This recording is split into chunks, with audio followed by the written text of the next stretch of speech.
Muy buenos días, un cordial saludo y un fuerte abrazo. Ayer estábamos hablando y mirando sobre un ejemplo y el significado de que tiene Pedro aquí en el capítulo 3, versículo 15, porque dice que algunas, y versículo 16, casi en todas las epístolas hablando de ellas estas cosas, y daban a entender que hay algunas difíciles de entender, y explicamos a qué se refería difíciles. Pero también dice, entre las cuales hay difíciles de entender, las cuales los indoctos e inconstantes tuercen, como también las otras escrituras, para su propia perdición. Miramos también, estamos mirando aquí que Pedro eleva al nivel o a la categoría de las otras escrituras a las cartas de Pablo. Recordemos que cuando hace referencia a las otras escrituras estamos hablando de todo el Antiguo Testamento. Es decir, en este momento ya Pedro reconoce las cartas de Pablo, como lo hablamos ayer, y las eleva o les da la misma autoridad del Nuevo Testamento. Eso es algo importante y que no podemos negar, ¿sí? Como algunos pretenden por ahí negar que no, esa carta de Pedro no la escribió él y que la escribió más tarde. Entonces miremos qué significa aquí indoctos. En la nueva versión internacional habla de ignorantes, ¿sí? Y la palabra griega significa aquellos que no han adquirido una educación formal, y por consiguiente la implicación es tonto e ignorante, ¿sí? ¿Por qué? ¿Cómo se atreve a alguien que cómo me explico para no entrar en conflictos? Que no ha tenido un estudio sobre las escrituras, ¿cierto? Ir a decir que esas escrituras no son buenas. De hecho, para entender las cartas de Pablo hay que profundizar, necesitamos no simplemente una lectura como la que muchas veces están enseñado del capitulito diario, el versículo diario. No, hay que profundizar y hay que tener un conocimiento mayor, y todo esto bajo la guianza del Espíritu Santo. Y está hablando de aquellos ignorantes.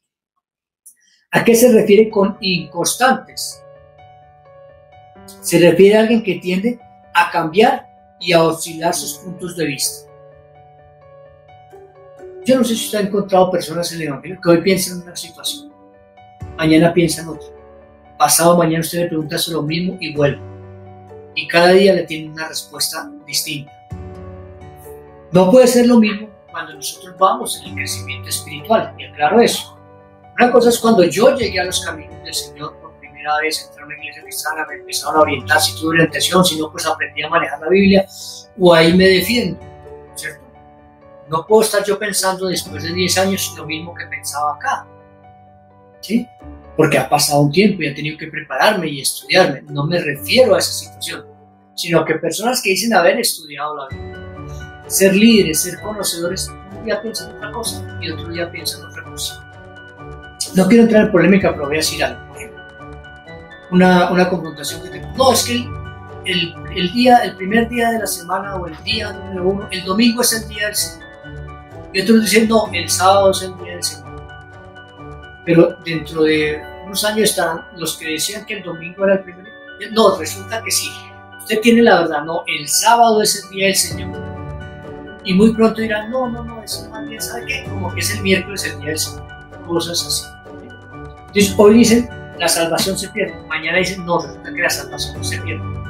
Y la semana, pero sí puede haber una causa por la cual usted puede perder la salvación. No, mire, sus pecados le son perdonados, pero si usted continúa pecando tiene que traer una ofrenda, así como se hacía en el Antiguo Testamento. Entonces no hay una claridad y llevan a eso a una confusión. Esos son los inconstantes. Y se tuercen como también las otras escrituras para su propia perdición. En algo que leí me llamó la atención ahí. El estudio dice, tuercen, torcer, tergiversar o torturar, hace referencia a esa palabra, y hace referencia, Pedro está haciendo referencia a algo que era muy común en esos días. Amarraban en un tronco, una especie de trompo a las personas, y las torcían, las amarraban y empezaban a estirarlos con lazos de las extremidades.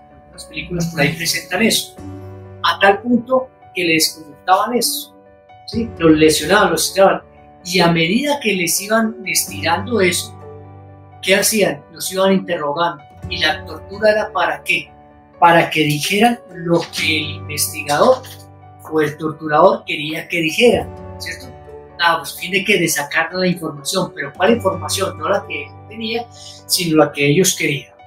Y aquí Pedro está haciendo referencia que eso es lo que hacen los falsos profetas. Cogen un versículo bíblico, o los falsos maestros cogen ese versículo o ese pasaje bíblico y lo torturan y lo tuercen y le dan vueltas hasta que finalmente ese pasaje bíblico termine diciendo lo que ellos quieren que diga, no lo que la escritura dice, ¿cierto? Y eso ya lo hemos visto. Un caso que está es lo de la teoría de la prosperidad. Cogen los versículos, los sacan de fondo y finalmente le terminan mandando la mano a usted al bolsillo, y que lo tumban, como decía alguien por ahí. O lo mandan a los pisos donde mandan la mano al bolsillo, pero finalmente lo tumbaron. Usted cuando llega a su casa de la semana despierta que no tiene para el mercado, reconoce que lo tumbaron, pero se deja avivar. Entonces, son esas cosas, ¿sí?, que tuercen. Les decía, ahora no, que es que si usted no se viste de blanco, usted es pecaminoso.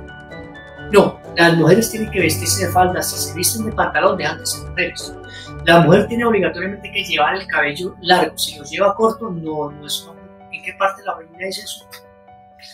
Textos sacados de su texto. Por ahí están rondando hartos, están leyendo los libros apócrifos o los libros deuterocanónicos, y ahí tienen alguna historia. Entonces ya está la gran revelación, la gran no sé qué. ¿De dónde sacó Caín la esposa? Miremos a ver, la verdad sobre el huerto, la verdad sobre la Biblia. Y muchos están que corren y reparten videos y lean, mire, de verdad fascinante. Lo que no está en la Biblia. Martín Lutero dijo sobre esos libros, son buenos, son interesantes para conocer un poco más allá de la historia, pero no tienen la autoridad bíblica. Entonces, esa es la tercera. Estábamos mirando el segundo mandato. El tercer mandato es manténganse vigilantes. Está en el versículo 17, dice: así que vosotros, oh amados, sabiendo de antemano, guardaos, no sea que arrastrados por el error de los inicuos, caizgáis de vuestra firmeza. Entonces nos incita Pedro finalmente en su versículo 17, dice: manténganse vigilantes. Y esto nos hace a un guardia, a un policía, a un soldado. Espero que a usted no le moleste porque hoy con tantas protestas, pero es a mantenerse firmes. Es decir, que una firmeza que tiene que tener el vigilante en su puesto que le dieron, ¿cierto?, a cuidar cierto lugar. Si da la espalda y se descuida, ¿qué pasa? Viene el enemigo y se lo lleva. Y entonces dice, para que no seamos arrastrados por el error de los inicuos y caigamos desde nuestra firmeza. Cuando un soldado pierde la firmeza, ¿qué quiere decir? ¿Que perdió la calidad de soldado? No, señor. Descuidó su puesto, ¿cierto? Viene un castigo. Lo mismo pasa con otros. Esa firmeza no quiere decir que nosotros perdamos la salvación, como algunos han querido tomar este versículo. La salvación se pierde, vuelvo y lo repito. Es decir, que nos desviamos, escuchamos esos falsos maestros, falsos, caímos en pecado, en adulterio, nos desviamos y tenemos un retroceso, ¿cierto? Si bajamos la guardia, ¿el resultado qué es? Puede ser desastroso. Entonces, usted está diciendo, ¿quiere decir usted que yo estoy invitando a pecar? No, pues manténgase vigilante en su parte toda, íntegra, mental, física. Y finalmente, dice en el versículo 18, antes bien, crecer en la gracia y el conocimiento de nuestro Señor y Salvador Jesucristo. A Él sea la gloria ahora y hasta el día de la eternidad. Pedro termina su carta tal y como la empezó. Miremos en la segunda carta de Pedro, capítulo 1, versículo 2, dice: gracia y paz os sean multiplicados en el conocimiento de Dios y de nuestro Señor Jesús. Inicia y termina diciendo que crecer en el conocimiento y la gracia de nuestro Señor y Salvador Jesucristo. Todo el tiempo vamos a hablar de ¿qué? De crecer en el conocer a nuestro Señor Jesucristo. Permítame la redundancia. Y finalmente Pedro se despide con una doxología. Aquí me voy a alargar un poquito porque ya terminamos nuestra carta. Sí, hemos llegado al finalizar de nuestra carta. Y entonces Pedro, aquí nos podemos hacer unas preguntas. Yo quiero que usted se haga esas preguntas porque la meta de Pedro es que todos los creyentes continúen creciendo espiritualmente, multiplicándose en la grandeza y siendo fructíferos en su vida espiritual. Aquí tenemos que empezar termina la carta, pues nosotros tenemos que examinarnos y le voy a formular 4 preguntas que quiero que usted se las haga y si es posible las anote y no las contestemos. Primera pregunta: ¿estoy manteniendo un balance entre la gracia y el conocimiento? ¿Estamos manteniendo un balance entre la gracia y el conocimiento? Segunda: ¿notan otros un cambio medible en mi carácter? ¿Notan otros un cambio medible en nuestro carácter? Tercera: ¿ha llegado al punto en que las tentaciones pasadas ya no tienen el mismo atractivo fuerte? Se la repito. ¿Ha llegado al punto en que las tentaciones pasadas ya no tienen el mismo atractivo fuerte? Cuarto: ¿estoy demostrando más discernimiento cuando se trata de afirmaciones falsificadas? ¿Estamos demostrando más discernimiento cuando se trata de afirmaciones falsificadas? A eso es lo que nos quiere llevar Pedro en su segunda carta. Y quiero que usted se haga esas preguntas y se las conteste y nos evaluemos, ¿cierto? Pero finalmente no se puede terminar una carta sin agradecer y termina Pedro diciendo: a Él sea la gloria, ahora y hasta el día de la eternidad. Amén. Todo es por la gracia, para la gracia, por el amor y la misericordia de nuestro Señor Jesucristo, y a Él siempre debemos darle la gracia y la honra. Quiero agradecerles inmensamente por este tiempo que han dispensado y que me permitieron llegar a sus hogares, a sus familias, a sus casas, y a todos los que nos acompañaron en este recorrido de la primera y segunda carta de Pedro.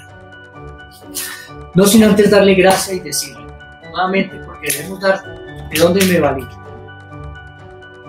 Segunda de Pedro y Judas, texto bíblico, una aplicación contemporánea, Editorial Vida.